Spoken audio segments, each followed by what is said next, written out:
Hi, everyone. Welcome to week 2 of Little Self-Care Moments. This is our holiday series geared towards taking care of ourselves throughout the busyness, throughout the chaos, and actually enjoying the holidays, even when things can feel a little bit heavy.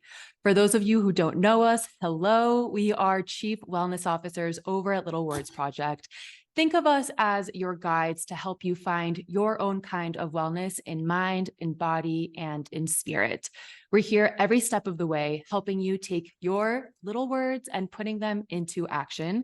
I am Kitty, and this week we are so excited to talk about family dynamics and how to take care of yourselves even when you feel triggered during this time of year. Hi, everybody. I am Stephanie. So for today's segment, we're going to break this up into 3 different sections, right? Because, family dynamics, it's so complex, but we still want to make this video short and to the point and effective. So we thought, what better way to break it into 3 sections with the example in mind that you're going to a gathering, right? So it's before the gathering, during the gathering, and after the gathering. This can be like before you're meeting with your manager and talking about your holiday break, during and after, right? Before you're talking to your mom, during and after. So knowing that that's going to be the segment. Now, before we dive into the before, during, and after, we want to share with you a concept that I know Kitty and I believe in it very much so, and it's been so helpful within our own lives and within our clients. And the concept is to think about everybody you meet can be your teacher or your student, or maybe even both, right? So when you are in conversations with people, allow yourself to know, hey, is this something here that I can learn? Is this something here that I'm teaching? We'll give you a quick example if you're thinking like, what are you talking about, Steph? So for me, one of my biggest pet peeves is when people eat with their mouth open. Like it just drives me crazy. I don't know, Kitty, is that the same for you? Yeah, this is a good, Are you more tolerant? this is a good, yeah, but this is a good practice in patience and in non-judgment for sure. Right. So let's Yeah. say you're at your, holiday table and your Uncle Harry is eating with their mouth open and you're like, listen, buddy, can you just eat, close your mouth, and then tell me what you're thinking? And he just pays no attention to you, right? In that moment, you can say in your head, all right, Uncle Harry is my teacher in patience and non-judgment, right? So instead of getting annoyed, like I might do at times and be like, I cannot eat, right? It's like, okay, I still want to talk to him. I'm excited to connect with him, but he's my teacher in this moment, in patient and non-judgment.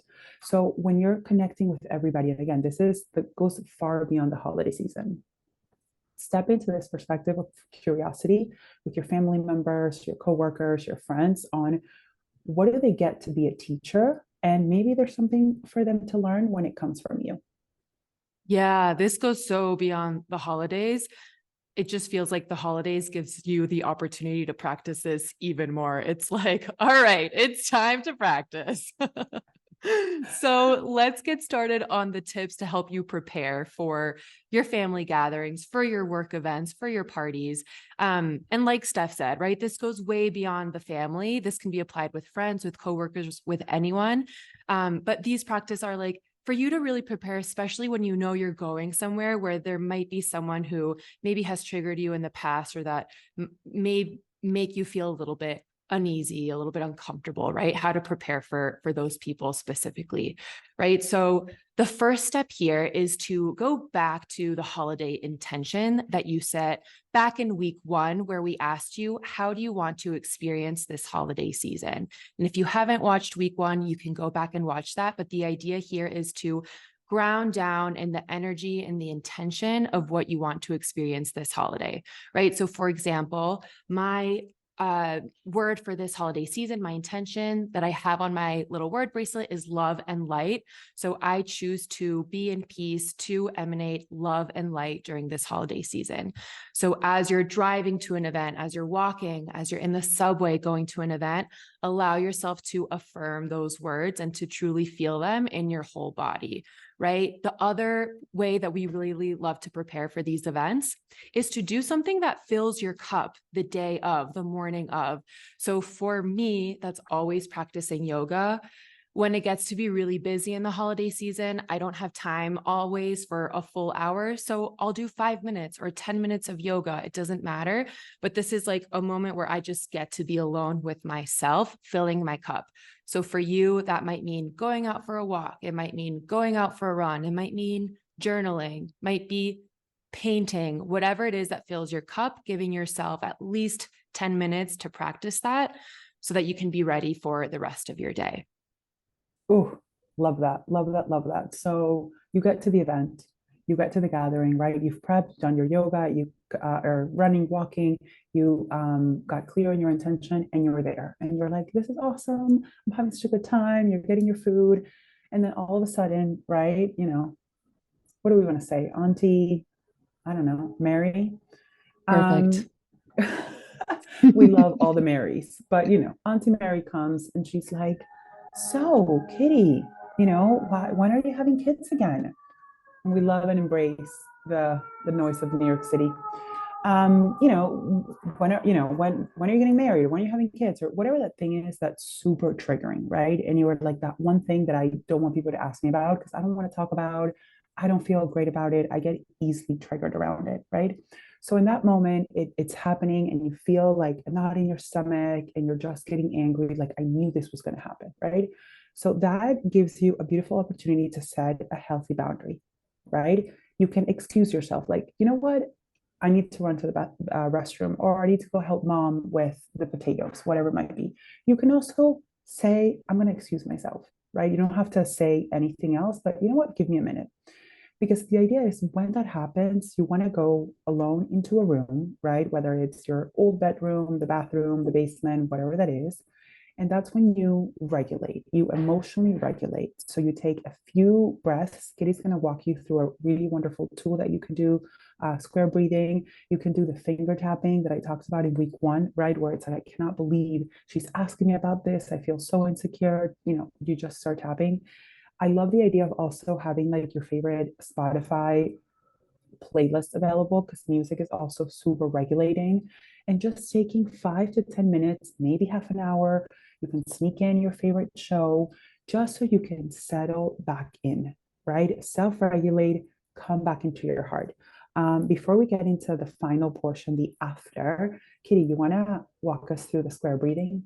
Yes, this is like my therapist taught me this when I was like 16, and I would, every Sunday we'd have a big lunch at my aunt's house. And so I had to practice this a lot. Every Sunday I'd go into the bathroom and I'd practice square breathing.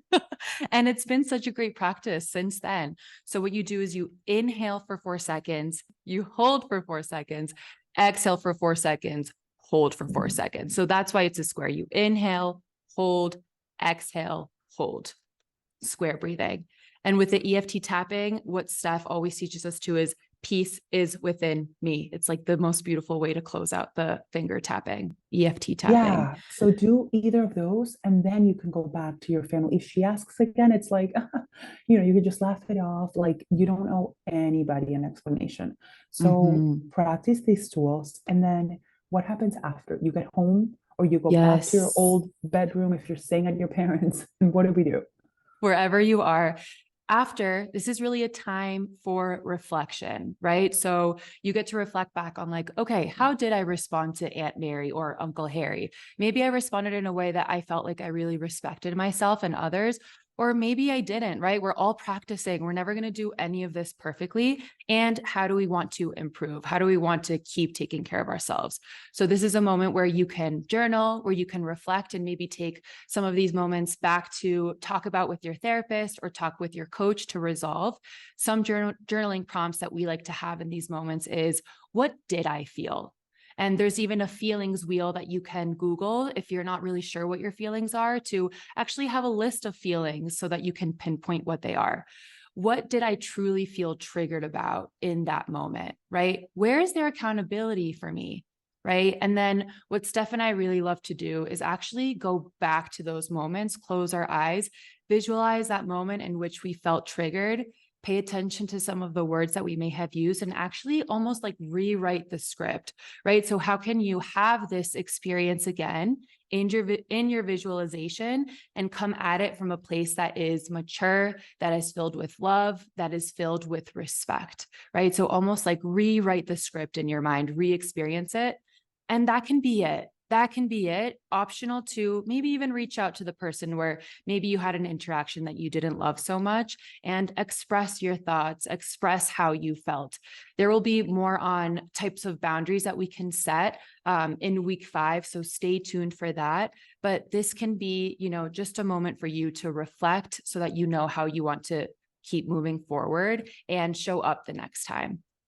Oh, that is so good. Listen, we know that we've shared a lot with you today. Maybe take one thing or two things that you want to start practicing. This is not about doing it all, although if you feel called to do that, take notes, play with it all. But it's just taking one thing that can make a huge difference so you can feel supported and empowered during the holiday season. Remember that this is about practice, not perfection. So we'd Mhm. love for you to share in the comments what resonated with you, what's something that you want to start putting to practice, and maybe a question. Feel free to ask questions, and we are more than happy to respond. Now, stay tuned for next week, where we are going to be talking about money and intentional spending during the holidays. We know this is a hot topic. We have lots of things to say about it. So stay tuned, and thank you all so much for joining us. Thank you, everyone. Bye.